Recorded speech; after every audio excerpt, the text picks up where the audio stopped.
be allowed to reiterate some of the challenges. They include: the security environment in the region is facing severe conditions, coupled with the spread of terrorism and violent extremism. Within the context of Sustainable Development Goal 16+ for Agenda 2030, some studies have indicated that there is an increase in armed conflicts, and globally today, over 40 countries are in active conflict, and most of them are in Asia and Africa. And 92 countries have become less peaceful in the last 10 years. At the same time, there is an increased move to accrediting military security spending as a progressive contribution to the Sustainable Development Goals. In fact, the world military expenditure as of today has increased to over $1 billion. You recall the African Union 50 high-level retreat on the promotion of the peace, security, and stability in Africa, hosted by the government of the United Republic of Tanzania in 2014 in Arusha, had adopted the vision, and I quote, "silencing guns by ending all wars in Africa by 2020. And this is within the ambit of the AU Agenda 2063. Since 2020 is almost around the corner, I'm hopeful that we will be able to achieve this goal of silencing guns in Africa. Your Excellency, there is an unprecedented high number of people displaced from their homes due to conflict and persecution or otherwise in the United Nations history.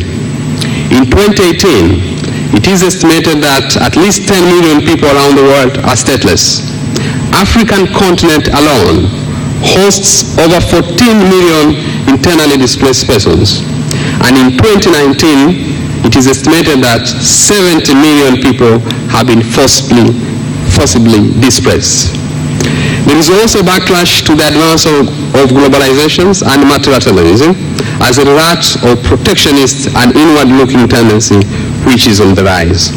The international order based on fundamental values such as freedom, democracy, human rights, and rule of law, which have underpinned the peace and the prosperity of the world, is being challenged.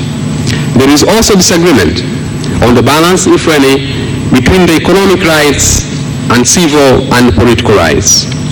On the other hand, if scientific predictions pertaining to climatic change are anything to trust, then almost all major port cities or coastal states, small or large, rich or poor, from Dar es Salaam to Mumbai, are likely to suffer from the sea level rise. Your Excellency, 72 years after the United Nations Partition Plan Resolution 181, Palestine people are still without a sovereign state and not admitted to the United Nations as a UN member. At the same time, 74 years after the establishment of the United Nations, decolonization is still on the agenda of the United Nations. In fact, the International Court of Justice, in its advisory opinion, which was delivered on 25th February this year, the court concluded, and I quote, "The process of decolonization of Mauritius was not lawfully completed when the country acceded to independence," end of quote. They also noted that, and I quote, "The United Kingdom is under an obligation to bring an end its administration of the Chagos Archipelago as rapidly as possible," end of quote. Your Excellency, Madam Vice President, international norms of cyberspace are far from being settled and agreed. While law is always behind the technologies, the advent of new technologies like artificial intelligence, Internet of Things, and the blockchain presents tremendous challenges on the ability of states to regulate the use of cyberspace and safeguard their sovereignty. Many states are even struggling in regulating online harmful content, where we are told that 56% of all online content are potentially pornographic materials. At the same time, 95% of all online transactions are done through mobile phones. The unilateral and secular sanctions are also on increase. And this is against certain developing states, particularly in Asia and Africa. And sanctions against the Republic of Zimbabwe are best example within the Southern African region. At the same time, in the last 2 decades, we have seen exponential growth of bilateral investment treaties as well as free trade agreement comprising investment chapters. While great optimism was expressed in the beginning, characterizing these treaties as essential to attract foreign capitals, many countries are now disappointed. They are disappointed because the bilateral investment treaties have not resulted in bringing the expected foreign capitals. Recent reforms in countries like India, South Africa, and the United Republic of Tanzania in investment calls are among examples of developing countries in addressing challenges that are posed by bilateral investment treaties. Your Excellency, Madam Vice President, I have mentioned these challenges facing international community and norms of international law, partly to demonstrate that these complex and divisive issues cannot be addressed by a single nation and are best left to multilateral platforms that are more appropriately suited to deal with them. They cannot be addressed by unilateral action, no matter how tempting and charismatic such attempts or how rich and powerful those states may appear. At the same time, I wanted to suggest that Afro-Asian region is facing some ambivalent relationship with international law and international institutions. Yet, there is hardly any aspect of human life or institution of human life which remain untouched by international law and international institutions today. And more areas of state activities are submitted to one or other form of transnational cooperation, and this comes in various forms such as the establishment of international organizations like the United Nations or ALCO. I therefore salute the principles of the foreign policy of our host, the United Republic of Tanzania, under his leadership of Dr. John Pombe Joseph Magufuli, the President, which provides, and I quote, support the United Nations in its search for international economic development, peace and security, end of quote, as, and I quote, Tanzania believes in the United Nations as a framework for consolidating bonds of humanity which link the world's people and nations, their cooperation for promoting world peace and socio-economic development, end of quote. Despite all the above crises that I've mentioned, we have no reason to lose hope. After all, much progress has been made. And as some scholars have suggested, while complacency would be misguided, so is despair. After all, international law is resilient as much as vigilance is needed to maintain its legitimacy. I'm also reminded that the word crisis has an apt translation in Chinese characters. It combines 2 Chinese characters, namely danger and opportunity. Likewise, in Kiswahili, there is a say that I quote, penye changamoto pana fursa, which literally means where there are challenges, there are also opportunities. Let us therefore take the above challenges and insufficiency, if any, of international law as an opportunity to maintain the legitimacy of the international law by reaffirming and revitalizing the Afro-Asian bonds in protecting fundamental values of the post-war international order and the UN Charter legal order necessary to promote peace, prosperity, orderly governance, and friendly relations among nations.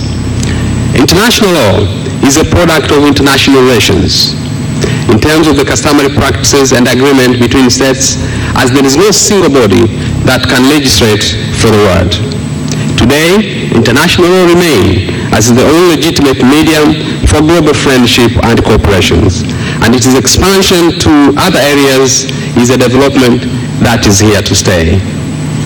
The Afro-Asian region is now having more than half total of the United Nations membership. The positive contribution of Asia and Africa should therefore increase to match our numbers. This was not the case in 1945 when the United Nations was established by nearly 51 member states. Today we have about 193 member states to the United Nations. It is therefore a time that through the solidarity, Asian and African countries should should reverse the claim that most of international law norms are influenced by the past practices of the Western states and that practices of African and Asian states are always neglected. Madam Vice President, I'm aware that last week, exact October 14th, Tanzania celebrated the Nyerere Day anniversary. Accordingly, no address will therefore be complete, not least within the Julius Nyerere International Convention Center, without reference to this iconic Mwalimu Julius Nyerere, the father and the first president of this nation, who, together with Sheikh Abeid Aman Karume, laid the foundation of the modern United Republic of Tanzania. Ever since, international law has always been relevant to the United Republic of Tanzania. It was Mwalimu Julius Nyerere's historical vision that made Tanzania part of ALCO family. His commitment to the vision of international law, African fraternity, and third world solidarity made him a standout, like closest among the world leaders committed to the cause of Africa's unity and Afro-Asian bonding. A statesman par excellence, a charismatic head of state, a master theoretician among scholars, and a unifier of diverse people, Mwalimu Julius Nyerere personified an eclectic brilliance that is rare to find today. His philosophy and his worldview lie at the heart of ALCO's timeless ethos and will continue to guide and inspire us in the progressive development of international law. It was Mwalimu Julius Nyerere optional doctrine of state succession that became the norm of international law. I recall that this was his unilateral declaration to the acting Secretary General of the United Nations in 1961. In his letter to the Secretary General of the United Nations, dated 9th December 1961, Mwalimu Julius Nyerere had requested principles such as the most favored nation clause, the good faith, pacta sunt servanda, to be analyzed and their content be spelled out.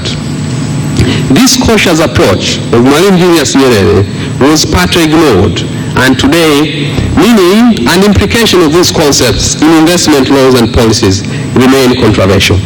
In fact, ALCO, during its session 1969, had occasion to call on these principles. Before I conclude my welcome remarks, allow me to remind the audience that ALCO is the only intergovernmental legal consultative organization that is comprised of two continents. Accordingly, its potential is unparalleled and exceptional. Let us therefore use ALCO to have more influential role in international lawmaking, which promote the global governance of international order based on the United Nations Charter and fundamental values which have underpinned the peace and the prosperity of the world. As Daga Hammarskjöld, the second Secretary General of the United Nations said, and I quote, "The United Nations was not created to take mankind to heaven, but to save humanity from hell." End of quote. Also Kofi Annan, the seventh Secretary General of the United Nations said, and I quote, "The United Nations is not a perfect organization, but we need it." End of quote. And as recently stated by His Excellency Professor Paramagamba Kabudi, Minister of Foreign Affairs and East African Cooperation, on the 27th September 2019 at the 74th session of the United Nations General Assembly debate, and I quote, "We need to support the United Nations and its ongoing reforms in making it more relevant and representative of the global community," end of quote, "and international order based on the UN Charter and fundamental values so as to save humanity from hell, even on the pavement of good intentions." With these remarks, I wish the annual session a grand success, and I hope that each member state actively participates in the proceedings, enriching us through their deep knowledge, experience, and wisdom, which, as always, will be the greatest learning curve for us, and thereby pave the way for a deeper and substantive engagement with some of the fine aspects of international law. As we get ready to begin a new session, let us pledge to commit ourselves for further the cause of international law, keeping in view the distinct and diverse nature of our collective needs. In closing, I wish to reiterate the following. This is an opportune moment for us to commit to a rule-based international order. Secondly, all states should benefit from international world order that is based on rule of law, because it is a rule of law that allows us and gives us the predictability and the management of relations among nations. Third, a rule-based international order provides a strong foundation for the international community to come together to tackle many global issues that cannot be handled unilaterally or by a single nation, however powerful that may be. Finally, an economic growth is indeed critical for the foundation of development, as growth allows us to generate the necessary resources for development, and international trade is an essential enabler for the economic growth. And upholding an open, predictable, rule-based, multilateral trading systems provides businesses and investors with the clarity and certainty when it comes to cross-border transaction. I thank you, Madam Vice President. Na mtazamaji wa TBC1, ni matangazo ya moja kwa moja kutoka kituo cha mikutano cha kimataifa cha Julius Nyerere, na kubwa hapa ni mkutano wa 58 wa mwaka wa shirika la mashauriano ya kisheria kwa nchi za Asia na Afrika ALCO, na unafanyika kuanzia Oktoba 21 hadi 25, ukikutanisha wanachama kutoka nchi takribani 48, huku mwenyekiti atakuwa ni waziri wa katiba na sheria Balozi Dr. Augustine Mahiga. Tafadhali endelea kufuatilia mkutano huu unaorushwa na TBC moja kwa moja. Mimi ni Ana Mosioke. We reached out, and I wish to recognize a few people who actually made this particular conference possible. First of all, we have the Bank of Tanzania. Can we give the Bank of Tanzania at least a round of applause? We reached out to Azam TV, and you'll see this particular program is actually live on air through Azam TV. We reached to CRDB, Bank of Tanzania. We reached to Tanzania Communication Corporation, TTCL. We also reached to Tigo Tanzania. We reached towards the Tanzania Tourist Board, the Legal Service Facility, the National Insurance Corporation, National Tanzania Insurance Regulatory Body, Tanzania Communication Regulatory Authority, Tanzania Ports Authority, Coca-Cola, Tanzania Breweries Limited, the Unity Trust of Tanzania, Tanzania Revenue Authority, Tanzania National Housing Corporation, the Medical Stores Department, National Service Corporation or SUMA JKT, Tanzania Red Cross, Tanzania National Parks or TANAPA. Your Excellency, guest of honor, we also reached to the People's Republic of China for support, and they indeed supported us. And Your Excellency, we also reached to the government of Tanzania, also supported us.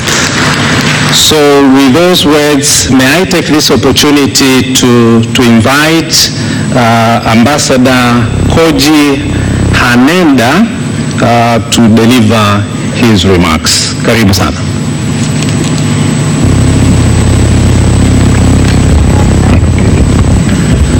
Her Excellency, Vice President Madam Samia Suluhu Hassan, Honorable Ambassador Dr. Augustine Mahiga, Minister of Constitutional and Legal Affairs, Honorable Professor Alambagamba JMM Kabudi, Minister of Foreign Affairs and East African Cooperation, Honorable Chief Justice Hamis Joma, Honorable Ambassador Professor Kennedy Gaston, ALCO Secretary General, Honorable Judge Yuji Iwasawa, Judge of International Court of Justice, Honorable Ministers, Attorney Generals, Excellencies, distinguished delegates, ladies and gentlemen, good morning. It is indeed a great honor and privilege for me to address you on the occasion of the 58th annual session of ALCO. I take this opportunity to welcome each of you to this beautiful and majestic city of Dar es Salaam and thank the government of the United Republic of Tanzania for hosting us in this beautiful country. From 1956, when ALCO, then AALCC, was formed as a small forum of Asian states to foster the exchange of ideas of international law, ALCO has emerged as one of the largest forums of states in the world to facilitate the growth and development of international law. Undoubtedly, it is the only organization of its kind bringing together the diversity of the Afro-Asian community in one of the most significant aspects of world diplomacy today, namely the codification and progressive development of international law. Excellencies, I take this occasion to bring warm greetings from the government of Japan to the government of the United Republic of Tanzania and each of the member states present on this occasion. Japan, as always, pledges its full commitment to the work and values of ALCO and looks forward to even greater cooperation in the days to come. Strengthening international rule of law is a collective commitment, and that I am sure with the sustained efforts of each and every nation, ALCO is destined for even greater heights in the days to come.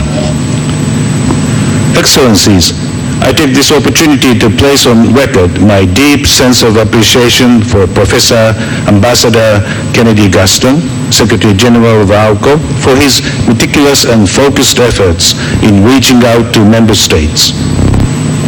Under his visionary leadership, ALCO is doing wonderfully well, augmenting its resources in the most efficient manner for the progressive development and codification of international law. A range of new topics have been introduced by the Secretary General in the work program of ALCO, and I request member states to make full use of Secretariat's diligence and commitment to their work. The United Republic of Tanzania has been a strong pillar of support for ALCO in both organizational and substantive matters. Tanzania has always endeavored to offer its services for the larger good of the Asian-African community. It is precisely with this spirit that the 58th annual session is being hosted, and the best that all of us can do to complement this commitment is to reaffirm our unflinching support to the growth and development of international law. During Japan's presidency, ALCO made great strides in diverse aspects of its functioning. Japan announced a new program to support the capacity building of ALCO members in the area of international law at the last annual session of ALCO, and will hold the first program in December this year. Through the program, we will try to address the challenges facing ALCO members concerning important international law issues. The DJA ALCO seminar on the operational functioning of the International Criminal Court was held in January 2019. I am extremely happy to know that ALCO took the initiative to organize this program for the benefit of our member states, and its specific focus on the needs of judges and prosecutors of ALCO member states is well appreciated. It is these kinds of events which go a long way in sensitizing the world to newly emerging dimensions of the subject.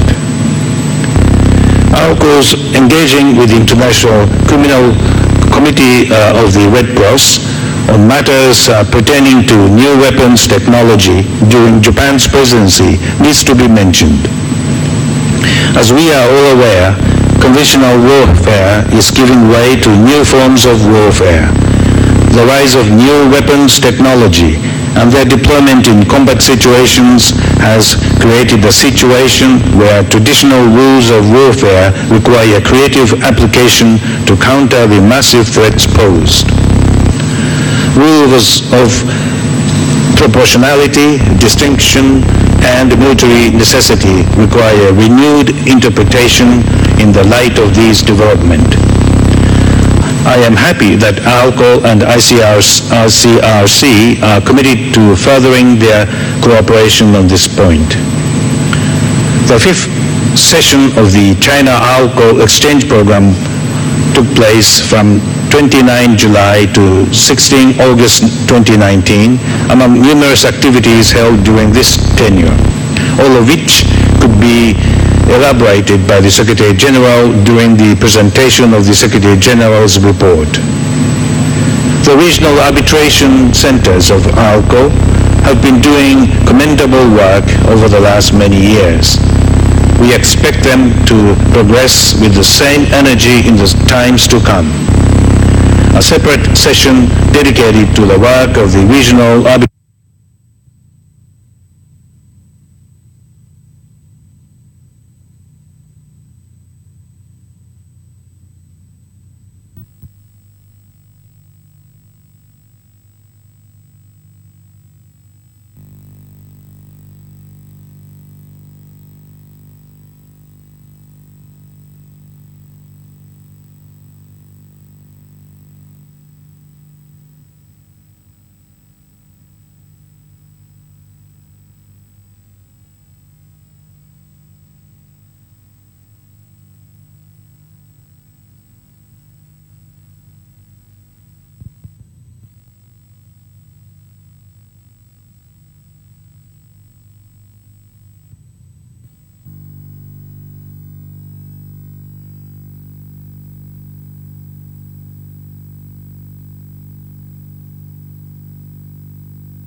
Balozi Koji Haneda.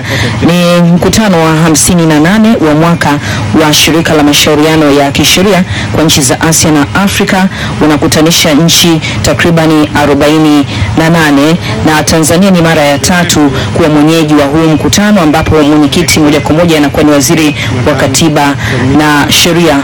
Malengo mahususi ya kuanzishwa kwa mkutano huu ni mengi, nitaendelea kukufahamisha hapo baadaye. Kwa sasa basi pata fursa ya kuendelea kuwatazama wazungumzaji wanaotoa salamu mbalimbali. Honorable Professor Ramagamba Kabudi, Honorable Professor Ibrahim Duma, Honorable Ambassador Professor Kennedy Gaston, Excellencies, ladies and gentlemen. First of all, I'd like to express my respect for the invaluable role of the Asian African Consultative Organization to further strengthen and promote the rule of law in the international community. I would also like to appreciate the leadership of the government of Tanzania, especially Her Excellency Madam Samia Suluhu Hassan, for hosting the annual session of ALCO in this beautiful country. In this speech, I'd like to share with you my thoughts on one of the most important developments in international law since the end of the Second World War, namely the increasing importance of individuals as subject of international law. Under traditional international law, it was widely believed that states were the only subject of international law. The international legal personality of the individual was firmly denied. This situation has dramatically changed since the end of the Second World War. It is now recognized that individuals have rights and duties under international law. These developments are most evident in the fields of international human rights law, international economic law, and international criminal law. I will start with a brief overview of the development in international human rights law. Mechanisms for the international protection of human rights have advanced considerably since 1945 and have become one of the prominent characteristics of modern international law. The most important development was the introduction of individual complaint procedures in human rights treaties at the universal and regional levels. Most core UN human rights treaties have individual communication procedures. The Human Rights Committee under the ICCPR, of which I was a chairperson twice, receives the largest number of communications of any UN human rights treaty body. 100 to 200 communications are registered each year. Even though the views adopted by the committee are not legally binding, there are many instances in which the human rights situation has improved as a result of its views. In some regions, the system of human rights protection is more advanced than within the UN. In Europe, Latin America, and Africa, regional courts of human rights have been established. These courts are active and have rendered a number of important judgments.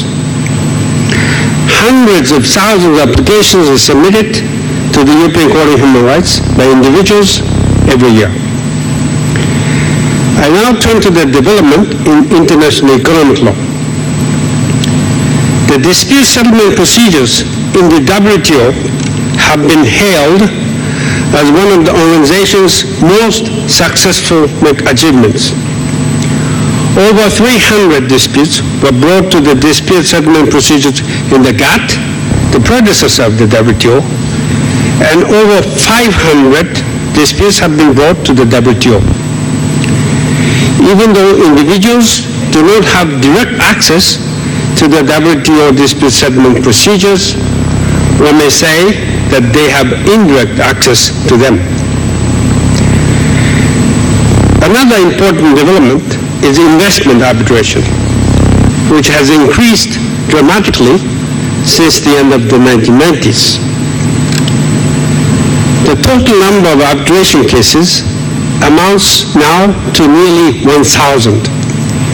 Individuals play an important role in the enforcement of international investment agreements.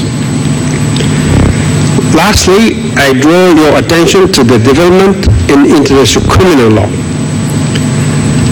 Under the traditional laws of war criminals were convicted by a domestic court in accordance with the criminal law of the state.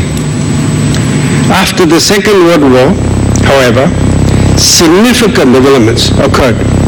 First, punishable acts were expanded. Individuals are now punished not only for war crimes, but also for genocide and crimes against humanity. Secondly, individuals have come to be tried by international tribunals. Madam Vice President, Excellencies, ladies and gentlemen, in this speech, I have demonstrated that one of the most significant developments in international law is the increasing importance of individuals as a subject of international law. Early next year, I am publishing a textbook of international law, which amounts to 800 pages, in which I refer to the Nyerere theory on state succession. It shows the contribution the United Republic of Tanzania has made to the development of international law. Starting today, a variety of important topics of international law will be discussed. I sincerely hope that my presentation gives an insight to honorable participants to further deepening and enriching the discussions during this annual session of ALCO. Thank you very much for your attention.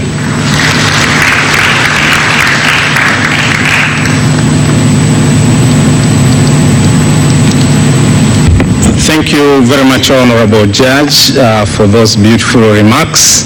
I now invite the Honorable Ambassador, Dr. Augustine Mahiga, the Minister for Constitutional and Legal Affairs, to deliver his remarks, but also take the opportunity to invite the guest of honor to speak to the audience. Balozi Mahiga, karibu.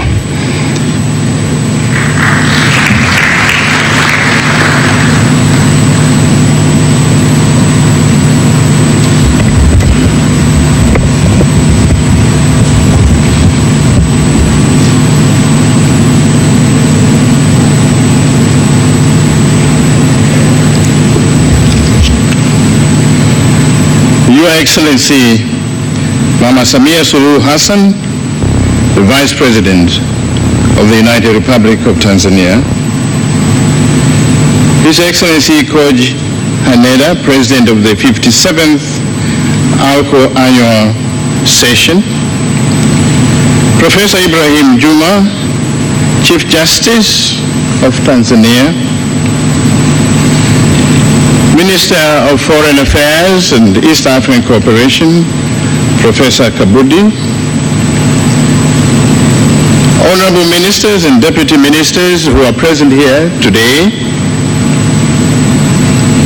Professor Kennedy Gaston, Secretary General of ALCO, Honorable Yuji Iwasawa, Judge of the International Court of Justice, and other justices present, Excellencies, High Commissioners and Ambassadors, Permanent Deputy Permanent Secretaries of the Government of Tanzania, Heads of Delegation from ALCO Member States, Representatives of non-member states, Representatives of international, this 58th annual session of the Asian Africa Legal Consultative Organization, ALCO, as the host minister and incoming president of the organization. As Tanzania assumes the presidency of this reputable organization, on behalf of the government and the people of the United Republic of Tanzania, and on my own behalf, I wish to assure the ALCO member states of Tanzania's unwavering commitment to work with the member states and like-minded partners in fulfilling the vision and mission of our organization. Before I proceed to say something about ALCO, let me add my voice in welcoming all of you to Tanzania, which the Minister for Foreign Affairs and the Secretary General have already said. Many of you here must have illustrated histories of your respective countries, where East Africa, Zanzibar in particular, is mentioned. And that's why, while you are here, you should feel this is a homecoming, because you are very much part of the history and culture of this country. To mention only a few, the celebrated sailor and scholar Ibn Battuta from the Kingdom of Morocco was one of the earliest visitors to the East African coast, Kilwa in particular, more than 1,000 years ago. The celebrated Chinese admiral who, during those times, I can't remember which dynasty, was probably the biggest naval force in the world, came to East Africa as a trader, and there are remnants and artifacts to attest to that visit and trade in our National Museum. I must also mention the great civilization of the Shirazi people from the present-day Iran. If you go to Zanzibar today, that civilization is humbly demonstrated not only in mosques, in castles, in the streets, but let me tell you something that many of you probably do not know. Our Vice President is a descendant of the Shirazis. Let me also acknowledge the many visits that have been made by many Gulf states of today, Saudi Arabia, Oman, Kuwait. India has a landmark presence in East Africa, so is Indonesia. Many of the vegetables and fruits that we enjoy in the mainland and in Zanzibar originated from India and Indonesia.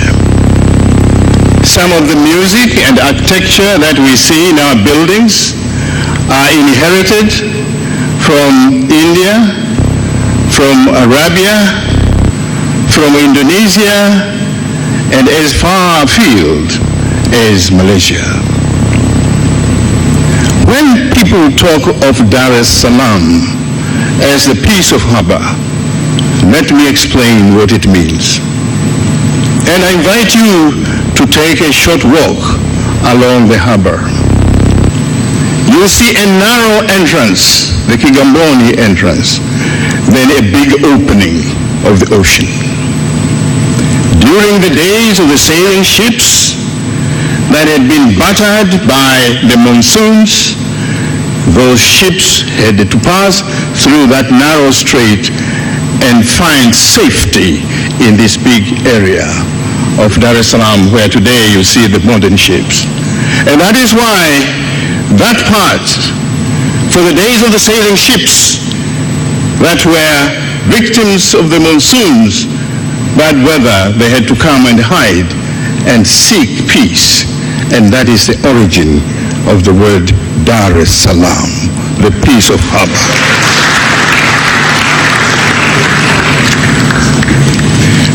I hope this will be remembered.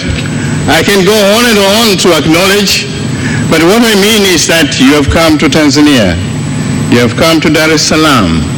Take time, not only to have a walk along the coast, but hopefully the organizers can find half a day of a visit to Zanzibar, where really that is the place where most of the evidence of the civilization and culture we have inherited from historical presence and trade between your countries and ours is most illustrated. Again, welcome to your second home, Tanzania. Distinguished delegates, for the past 1 year, we have witnessed some tremendous achievements of our organization in realizing its objectives. May I congratulate His Excellency Ambassador Koji Haneda, the outgoing president, for the accomplishment he has made over the past year for his distinguished stewardship to the organization. In the same manner, please allow me to thank His Excellency Professor Dr. Kennedy Gaston, the Secretary General of our organization, and Ambassador Pointee for serving our organization with the dedication since he assumed the position of the Secretary General in August 2016. In a special way, I also congratulate him for his appointment by His Excellency President John Pombe Magufuli as Ambassador Designate. This demonstrates the trust which the President and the country has over this serving Secretary General and the future Ambassador of Tanzania. I wish you success, and during this session, I count on your support as I chair, and will continue to draw experience from the work that you have done, as I will continue to draw experience from the outgoing president of ALCO. Dear colleagues and friends, the growth and development of ALCO since its inception in 1956 has been outstanding in many years and in many areas. In the spirit of Bandung, ALCO and its founding members assisted many emerging nation states in Africa to navigate through the complex legal challenges of negotiating and gaining independence from the colonial powers. That spirit of Bandung is still alive. And I want to pay special tribute to the founding members, India, Indonesia, Myanmar in particular, who have sown the seeds that we see today as an organization of 48 member states. Its advisory role as to new states was particularly important for the newly independent states in Africa, which were faced with challenges relating to boundary issues, succession to treaty, treatment of foreigners and their properties. In the 1970s, the role of ALCO became more evident through the contribution in the codification of international law, and as a result, it became internationally recognized as a worthwhile contribution to the international legal system and the international legal regimes. Since its establishment in 1956, ALCO has achieved many successes in upholding fundamental norms of international law, from the laws governing diplomatic relations, environmental and legal regime, state immunities, international boundaries, human rights and law, humanitarian law, trade and business, commercial transactions, to mention only a few. And the Executive Secretary has actually outlined the areas of success and the interventions which ALCO has done on behalf of its member states to strengthen their legal position and their collective bargaining in the international system. Dear colleagues, despite this achievement, we shouldn't be complacent. I am convinced that we need to add more ideas. New practices have been inspired by the judge of the International Court in his statement. Let us all read that 800-page book. I'm sure it will be very educative and will bring and add value to the work of ALCO and its member states. It is imperative that we continue to preserve our consistency and unity and strive to maintain the underlying principles of this organization. It is also important to keep on reminding ourselves of the core values and ideals of our organization, which are still valid and will continue to be valid.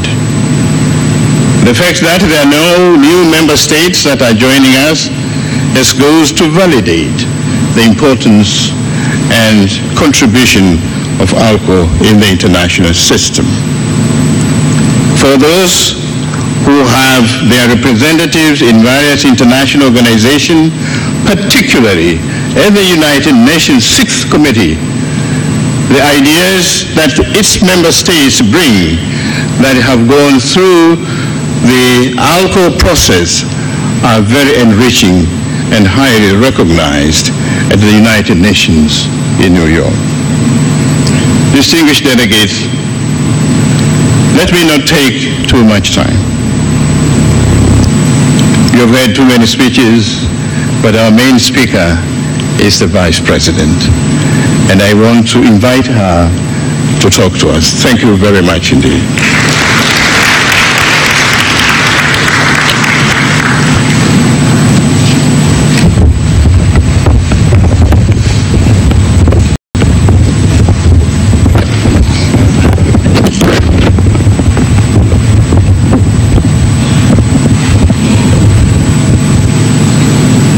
I thank you, Honorable Minister. Please be seated. Thank you.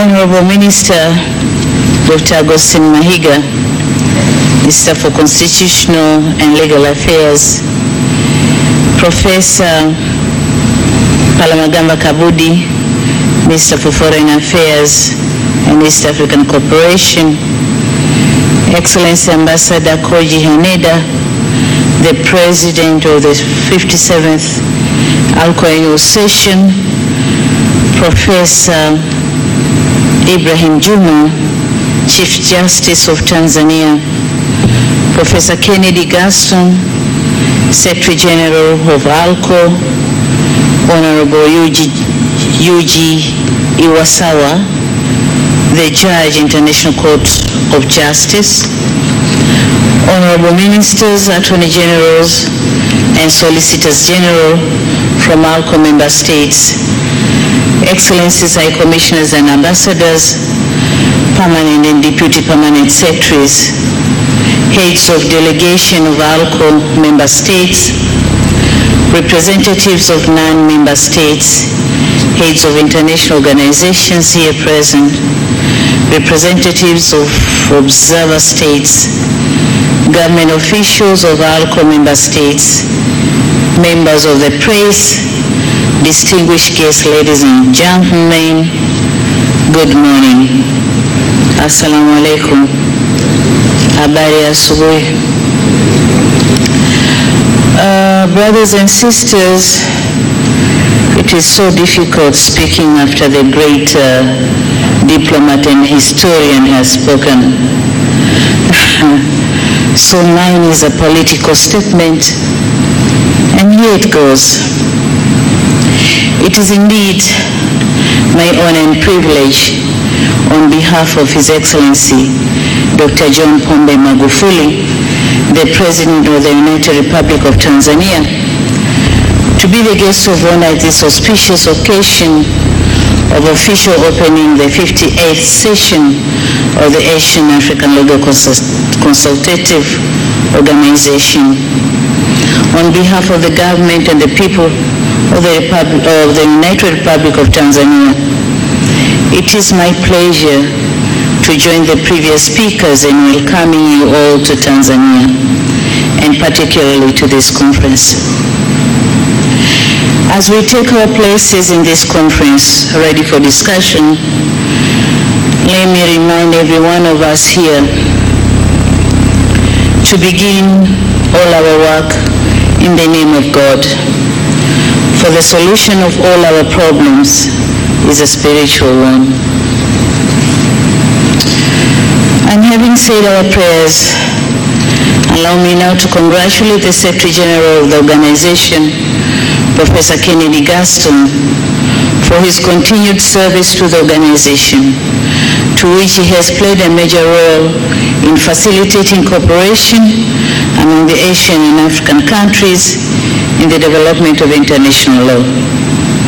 May I also use this opportunity to thank all member states for extending unqualified support to Professor Kennedy Gaston, who is also my brother, a Tanzanian national, in steering the work of the Secretariat since being elected to office in 15th August 2016. It has been a great honor to him personally, and to our country, Tanzania in particular.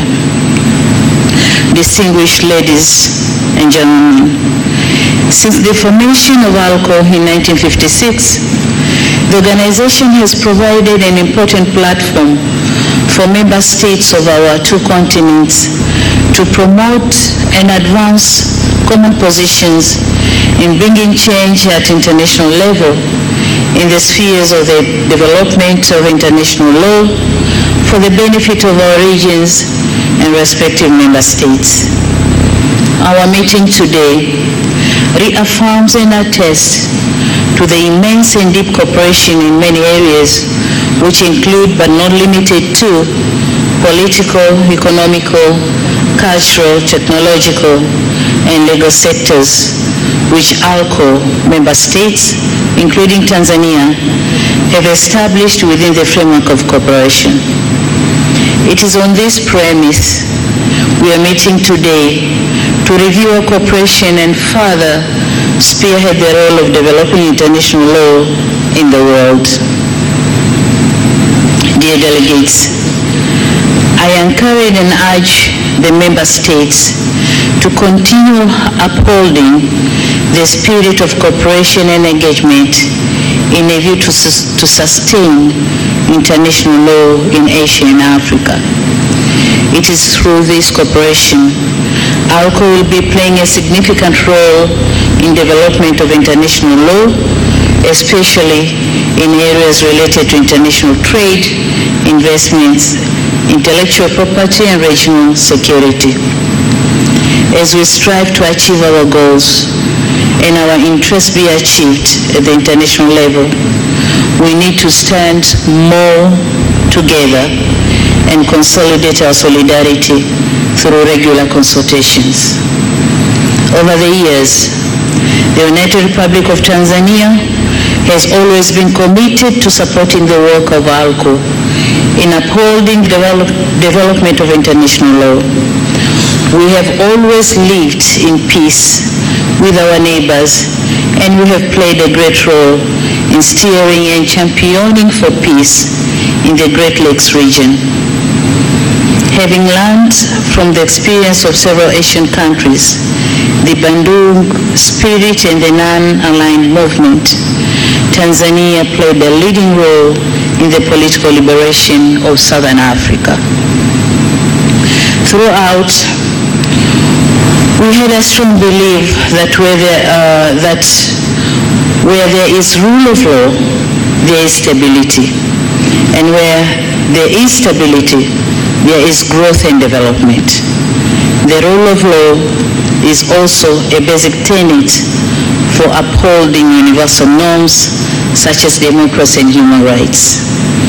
We also believe in the words of an Indian statesman, APJ Abdul Kalam, who says, "Where there is righteousness in the heart, there is beauty in the character. Where there is beauty in the character, there is harmony in the home. And where there is harmony in the home, there is order in the nation. And where there is order in the nation, there is peace in the world." So let us work hard in building peace at homes, in our nations, and in the world.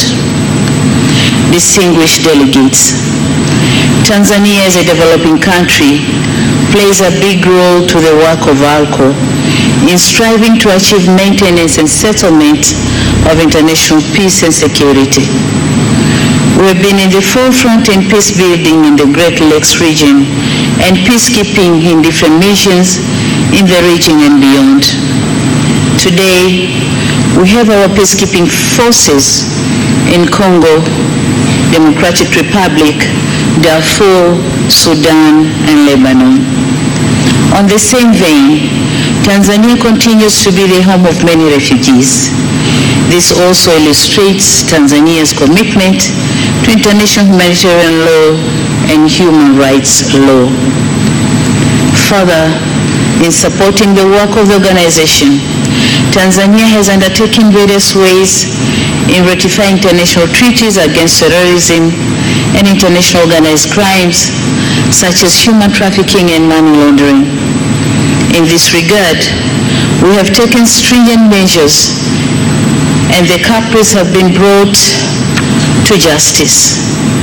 While this meeting is conducted, our government is engaged in a serious war of combating corruption in all its manifestations and economic sabotage through well-established legal instruments. My dear brothers and sisters, today we witness the fueling of civil wars in the developing countries, mainly triggered by self-interest of other states to exploit resources. It is upon us, through reputable organizations through this reputable organization to stand firm in protecting the interests of the developing nations by fair legal mechanisms and international law. We need to strive to ensure that there are well-established regional and global institutions that are founded on fairness and respect for national sovereignty to protect our respective national interests. It is in this context and through this platform that Tanzania calls upon states which have imposed sanctions against Zimbabwe to lift them. Zimbabwe, as a sovereign state, has the right to determine and exercise its power and freedom as enshrined under Article 2, subsection 4 of the UN Charter. The United Republic of Tanzania believes that our member state through this platform will continue to voice together in advancing the principles of non-interference in the domestic affairs and respect for sovereignty. On the development of international law, more specifically the development of the law of the sea, Tanzania supports the ongoing negotiations in New York in order to have the United Nations Convention on the Law of the Sea, on the conservation and sustainable use of marine biological diversity of areas beyond national jurisdiction. Tanzania will continue to support the position of African and Asian countries, the Group 77 and China, to ensure the proposed conventions adopted and the use of marine biological diversity areas beyond national jurisdiction are beneficial to all humankind. Distinguished delegates, on international trade and investments, much as we would love to open up investment and business opportunities in many areas, we are also obliged to ensure we protect our resources and ensure that they are used for the benefit of our people. In that regard, in 2017, the government of Tanzania made major reforms by enacting two landmark pieces of legislation. One is the Natural Wealth and Resources Act number 6 of 2017, which provides measures intended to ensure that the natural wealth and resources of the United Republic of Tanzania are used for the greatest benefit and welfare of people of this country, by seeing or ensuring that all arrangements made by the government protect and secure the interests of the people. Anna Lindh, a Swedish politician, once said, and I quote, "States have the responsibility to create rules and conditions for growth and development, and to channel the benefits to all citizens by providing education and making people able to participate in the economies and in decision-making," end of quote. It is through this spirit and adherence to the rule of law that Tanzania has strived to advance all economic and social sectors development, including health, education, infrastructure, agriculture, and other key sectors for the betterment of our people. And before I conclude my remarks,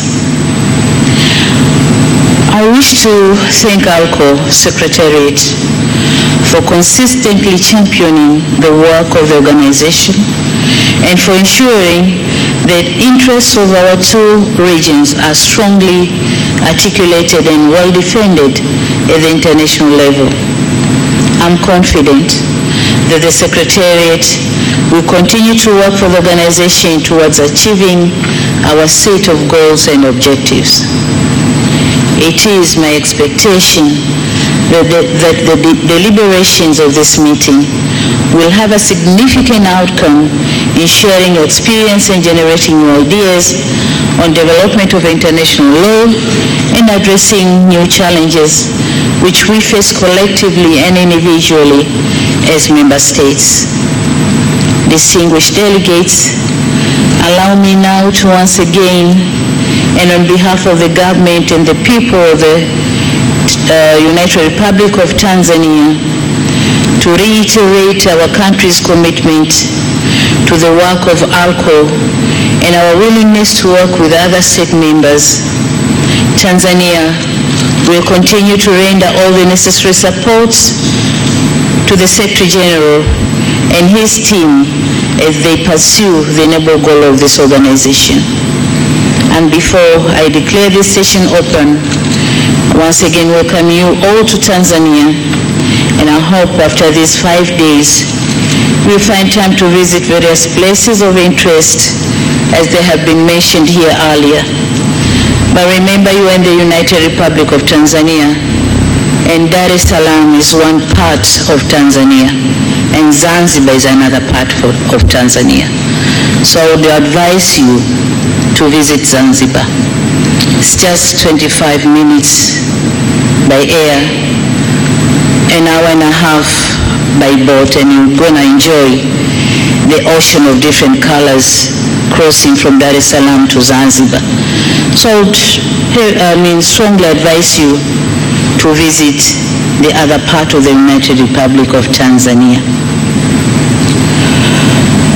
And rest assured that your colleagues, brothers and sisters of Tanzania will be delighted to guide you to those nice places. And having said all this, I now have the pleasure and honor to declare the 58th session of the Asian African Legal Consultative Organization officially opened.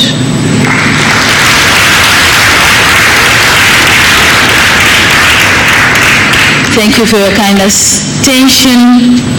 Asanteni sana kunisikiliza. Karibuni Tanzania. Wish you fruitful deliberations. Thank you. Na mtazamaji wa TBC1, ni makamu wa rais wa Jamhuri ya Muungano wa Tanzania ambaye ndiye mgeni rasmi katika shughuli hii ya ufunguzi wa mkutano wa 58 wa shirika la mashauriano ya kisheria kwa nchi za Asia na Afrika, ambao unafanyika hapa Tanzania kuanzia tarehe 21 leo hii mpaka tarehe 25 Oktoba. Na hii ni mara ya 3 kwa mkutano huu kufanyika hapa Tanzania, mkutano ambao unakutanisha pamoja nchi wanachama takribani 48, na mkutano huu hufanyika kila mwaka. Kwa mwaka huu unafanyika hapa Tanzania. Hii ina maana Waziri wa Katiba na Sheria ndiye atakuwa mwenyekiti. Hebu tumsikilize mshereheshaji, kisha tutaendelea kupata dondoo muhimu. Good words of and wisdom from our guest of honor, Mama Samia Suluhu Hassan. I now take the opportunity to invite the Honorable Attorney General, Professor Abelardus Kilangi, to deliver a vote of thanks. Professor, karibu.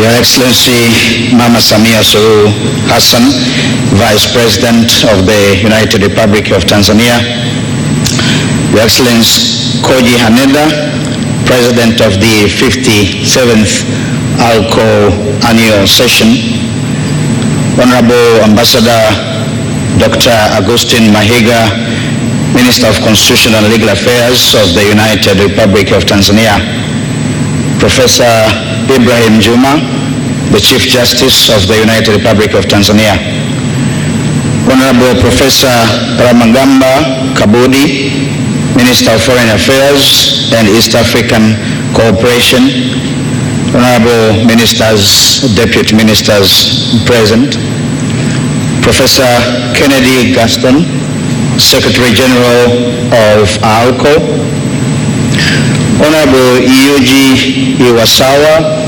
Judge of the International Court of Justice, and other justices present, Honorable Said Hassan Said, the Attorney General of Zanzibar, Attorneys General and Solicitors General from ALCO member states, Excellencies, High Commissioners and Ambassadors, Permanent and Deputy Permanent Secretaries, Heads of Delegation from ALCO member states, representatives of non-member states, representatives of international organizations here present, representatives of observer states, senior government officials from ALCO member states, members of the media, distinguished guests present here this morning, ladies and gentlemen.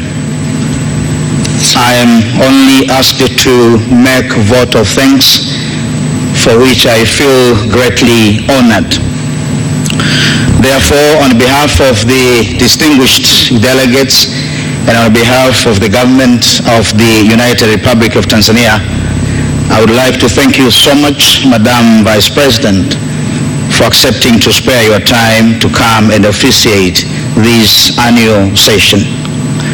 Madam Vice President, as it has been said, this session will run for 5 days, and during these days it is expected that delegates will discuss different topics on international law which are important for ALCO member states, especially in the contemporary perspective.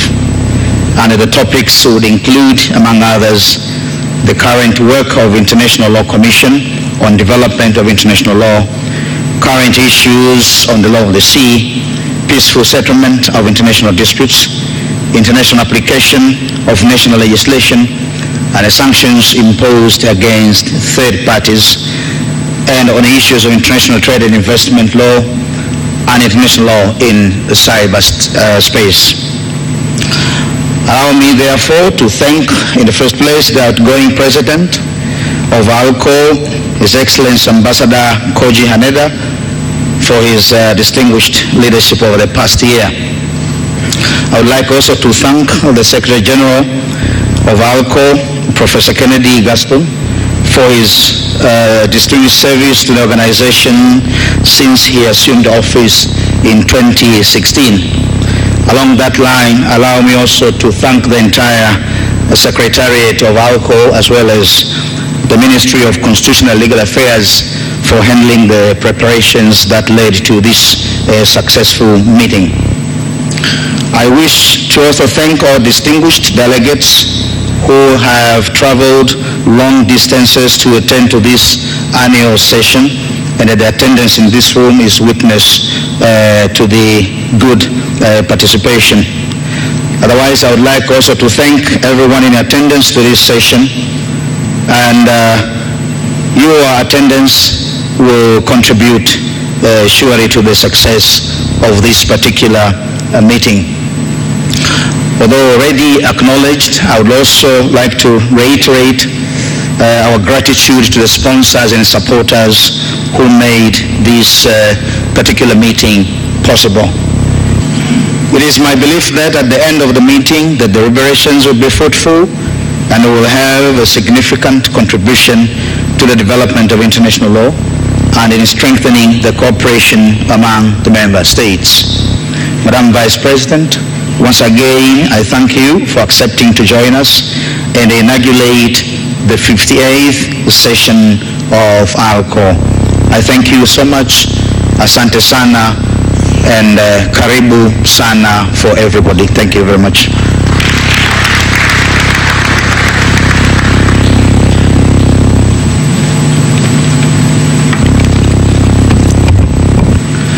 Ladies and gentlemen, that concludes the proceedings of today.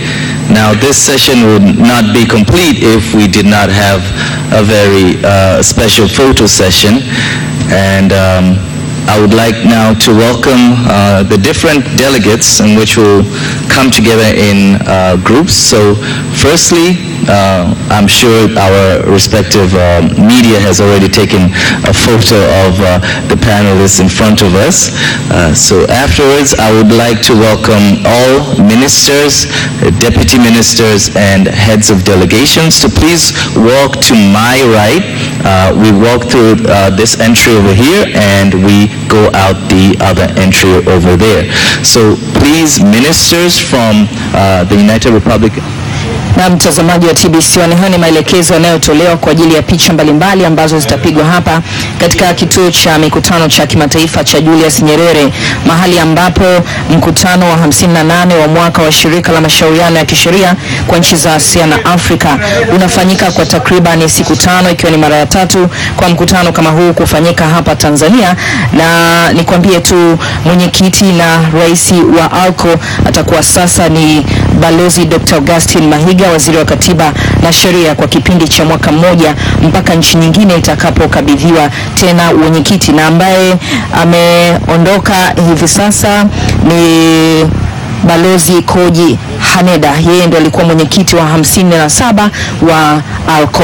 Chombo hiki kilianzishwa ili kutumika kama jukwaa la ushauri kwa wataalamu wa kubadilishana taarifa na maoni kwa nchi za Asia na Afrika katika masuala mbalimbali ya kisheria ambayo yanagusa nchi wanachama.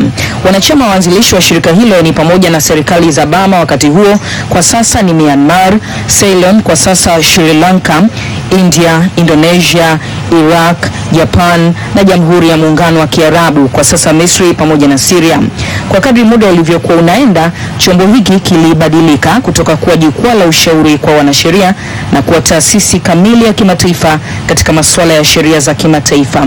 Kwa sasa chombo hicho kina nchi wanachama takribani 48 ambao ndio wanahudhuria hapa katika huu mkutano hapa nyumbani Tanzania. Lengo la kuanzishwa kwa ALCO ilikuwa ni kutumika kama jukwaa kwa nchi za Asia na Afrika katika kushughulikia changamoto za sheria za kimataifa. Lengo hili limeweza kufikiwa kwa kiasi kikubwa katika miaka ya 60 ya uwepo wa chombo hicho, ambapo imeshiriki katika majadiliano ya mkataba wa Vienna wa sheria za mikataba wa mwaka 1969, mkataba wa kimataifa wa sheria za bahari, na sheria ya Roma ya mahakama ya jinai ya kimataifa ya mwaka 1998. Pia chombo hiki kimekuwa muhimu katika kuwasilisha maoni ya wanachama wake kwenye Umoja wa Mataifa na kwenye taasisi nyingine za kimataifa, ikiwemo Tume ya Kimataifa ya Sheria. Ukubwa na uwakilishi mpana katika mikutano mbalimbali ya utunzi wa sheria unaonyesha kuwa ALCO inatambuliwa kama taasisi muhimu kwenye nyanja za kisheria za kimataifa. Mtazamaji, kama unatazama televisheni yako, kinachoendelea sasa ni picha za pamoja kwa taratibu na maelekezo maalumu baada ya kufunguliwa rasmi kwa huu mkutano na makamu wa rais wa Jamhuri ya Muungano wa Tanzania, Samia Suluhu Hassan. Taasisi hii kwa sasa inaongozwa na Katibu Mkuu Profesa Kennedy Gaston, balozi mteule ambaye anatoka Jamhuri ya Muungano wa Tanzania na anashika nafasi hiyo tangu tarehe 15 mwezi Agosti mwaka 2016. Mkutano wa mwaka ni tukio ambalo nchi wanachama wanakutana mara moja kwa mwaka. Mkutano huo hufanyika katika mzunguko katika mabara ya Asia pamoja na Afrika katika makao makuu ya nchi mojawapo wanachama. Majadiliano na maamuzi katika mkutano mkuu wa mwaka yanatambulika vyema kimataifa kwa ubora wake, na kama nilivyokufahamisha, Tanzania hii ni mara ya 3 katika mzunguko wa hizo nchi wanachama takribani 48. Mkutano huu unafanyika hapa Dar es Salaam, nyumba ya amani ama the Hub of Peace kama wenyewe walivyokuwa wakizungumza wazungumzaji mbalimbali katika huu mkutano, wakijaribu kuelezea uzuri wa Dar es Salaam, vile vile visiwa vya karafuu kule Zanzibar pamoja na maeneo mengine ambayo ni vivutio vya utalii, na wageni pia walielezwa uzuri wa hizo sehemu ili wakipata fursa panapo majaliwa basi watembelee katika maeneo mbalimbali. Zanzibar wakiambiwa ni ni chini ya nusu saa kufika kwa kutumia ndege na takriban saa 1:30 hivi kufika kwa kutumia boti. Hayo ni katika kukuza na kuhamasisha utalii hasa wanapokuja wageni kama hivi, vile vile wenyeji kutoka hapa nyumbani Tanzania. Ifahamike kwamba Tanzania ilijiunga na ALCO mnamo mwaka 1973 chini ya uongozi wa Rais hayati Julius Kambarage Nyerere, wakati huo baba wa taifa la Tanzania. Mkutano wa mwaka huu utajadili masuala yanayohusu maeneo yafuatayo, ikiwa ni pamoja na masuala yanayohusiana na tume ya sheria ya kimataifa, sheria ya kimataifa ya bahari, kuvunjwa kwa sheria ya kimataifa nchini Palestina na maeneo mengine yanayoshikiliwa na nchi ya Israel, pamoja na masuala mengine yanayohusiana na Palestina. Sheria ya kimataifa katika masuala ya mitandao, utatuzi wa migogoro kwa njia ya amani, sheria ya kimataifa katika masuala ya biashara pamoja na uwekezaji, na matumizi ya sheria za nchi nje ya nchi, yani vikwazo dhidi ya nchi nyingine. Taarifa kutoka vituo vya kikanda vya ALCO vya utatuzi wa migogoro. Baada ya majadiliano katika ajenda hizo muhimu, mkutano huu pia utaamua masuala muhimu ya kujadiliwa katika kikao kijacho kwa mwaka ujao. Mtazamaji wa TBC1, kama ndio kwanza unajiunga nasi, basi hapa tunakuletea matangazo ya moja kwa moja kutoka kituo cha mikutano cha kimataifa cha Julius Nyerere hapa jijini Dar es Salaam, ambapo unafanyika mkutano wa 58 wa mwaka wa shirika la mashauriano ya kisheria kwa nchi za Asia na Afrika, yani the Asian African Legal Consultative Organization ALCO, kuanzia tarehe 21 hadi 25 Oktoba mwaka huu 2019. Na muda mfupi uliopita, makamu wa rais wa Jamhuri ya Muungano wa Tanzania Samia Suluhu Hassan ndiye ambaye amefanya uzinduzi ama ufunguzi wa huu mkutano utakaodumu kwa takribani siku 5, ukishirikisha nchi wanachama takribani 48 kutoka Asia pamoja na Afrika. Sasa hivi kinachoendelea ni picha za pamoja kwa utaratibu maalumu ambao unaelezwa hapa katika kituo hiki cha mikutano. Niendelee kukupa dondoo muhimu kuhusu mkutano huu. ALCO pia itatoa machapisho yake manne, ambayo ni kitabu cha mwaka cha ALCO, matoleo mawili ya jalada ya ALCO la sheria za kimataifa, matoleo mawili ya gazeti la ALCO na andiko maalumu ambalo linajulikana kama hali ya Jerusalem katika sheria za kimataifa, uchunguzi wa kisheria katika jaribio la hivi karibuni la kuvuruga hali ilivyo. Machapisho yote hayo ni hatua muhimu katika kuhakikisha kuwa kazi za taasisi zinawafikia watu wengi iwezekanavyo, na ni katika kuendeleza sheria za kimataifa.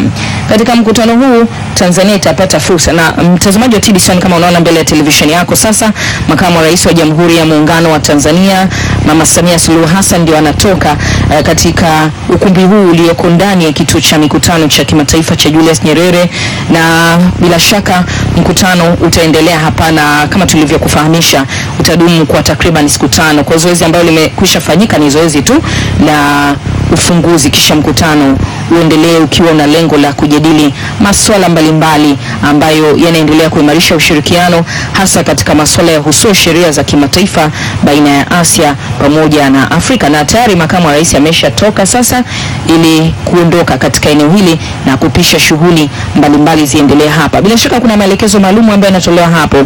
Kabla sijaendelea nami kukufahamisha yale muhimu, kabla hatujahitimisha haya matangazo. Anaishi. Okay.